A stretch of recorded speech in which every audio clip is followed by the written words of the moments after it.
Hello, parents, guardians, and students. I'm sorry I won't be seeing you in my classroom for Parent Teacher Conference this term. I hope this short video will answer all of your questions and provide the information you need to keep these kids on the ball. This video is very similar to the one I posted for my English class, but we will also go over a few of the specific requirements for Pop Lit, uh, mostly in the middle somewhere. I want to run through a few frequently asked questions with you. One, what do I do if I have to miss class? A lot of students have been absent lately because of quarantining and other COVID-19 concerns. Instead of making your student wait until they get back to school to get caught up, I've been making sure all of my classwork is posted on Canvas, our favorite, Canvas. Anytime your student misses a day of class, they can hop on Canvas to see what we are doing and complete any work they have missed. Keeping this online resource up to date takes a lot of time and work, so please take advantage of it before sending your students in to ask what they missed. It would be much more useful for all of us for students to come in with specific questions about what they've been working on Canvas while they've been gone than coming in and saying, have we have we been doing anything for the last 2 weeks, Mr. Green? Because we did do stuff, and it's all online, so you can stay caught up. What have we been working on? In Pop Lit, we are currently reading a book called A Monster Calls. Fantastic, great book. We're completing most of the reading in class, but your student will probably come home with 10 to 20 page reading assignments every so often, just spill over from what we don't get done in class. They will also be working on a double entry reading log for the book anytime they have to read at home. This work shouldn't be taking up too much of your students' time. I don't want to kill them with homework from reading this book in class. What probably will take up a little more of their time is our out of class reading and blog work. For the last 4 weeks, your student has been working on an out of class reading project where they're required to read 2 books and blog about the new vocabulary they're encountering and some of the interesting passages they come across in their books. When they finish their books, they will also complete a book review for each book. I have given each student a copy of this sheet. It's yellow. Uh, so they can see exactly what's required. That sheet is also available on Canvas, so you can pull it up with them if you want to see what it is they're supposed to be working on. And this work is due by Friday, October 2nd. If your student has not been hard at work on this project, they should get to work on it right away. I do give them between 15 and 20 minutes to work on this reading and blogging every day in class, but it should definitely take a little bit of time outside of class as well, right? As a reading class, I want to see that they're getting involved in some reading more than we can do just inside the classroom.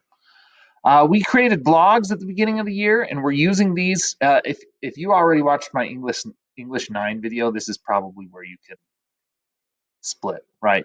Most of this stuff's the same. What should I? Let's see. I screwed it up. I'm just going to keep going. We created blogs at the beginning of the year, and we're using these to practice and post informal writing nearly every class period. The nice thing about our blogs is that they allow us to read and comment on each other's work so that we have someone to write for and someone else's writing to learn from on a regular basis. Another good question. What should I look for to understand my grade on Skyward? If you log into Skyward and click on your student's grade for my class, you'll see that all of their scores are color coded. Scores highlighted in blue mean your student achieved advanced proficiency. Scores in green mean your student is proficient in this skill, which is right where we want them. If the score is highlighted in yellow, that's not that great. Your student still has some work to do. And any score highlighted in red was only completed on a very basic level or was not completed at all. If an assignment hasn't been turned in, I've marked it as missing and scored it at 40%. Even though it's scored at 40%, which is an F, any assignment marked missing has not been turned in. Another question, what do I need to do to get my grade up? I believe in giving my students second chances on all assignments. I'm more interested in seeing how my students use their mistakes to grow than I am in punishing students for making them. If your student is unhappy with a score, they visit Canvas, they can visit Canvas or come get a new hard copy of any assignment to try again. Similarly, I'm more interested in making sure students get a chance to master every skill than I am in punishing them for handing something in late. If your student has any missing assignments, it's not too late to turn them in, unless the term ends. Then it's too late. But any other time is okay. What do I need to do to be ready for the end of the term? All work for this term will be due by Friday, October 9th. This includes all late work and rewritten assignments. In addition to this, please make sure your students are staying caught up on their blog posts. I grade all of our blog work about a week before the end of the term, and it's the only score that really can't be made up once it's entered. Students who have stayed caught up on their blogs often see their grade improve just before the end of the term, while students who have gotten behind on blogs sometimes see their grades go down. All of our blog prompts are posted on Canvas, and it doesn't take too long to get caught up if your student has missed a few. Don't wait. I hope this video has answered all the questions you have about our class this term.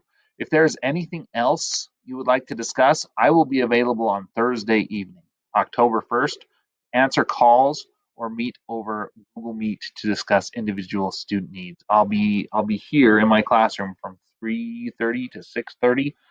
You can find my phone number on the school's website and give me a call, or email me in advance and we'll set up a Google Meet.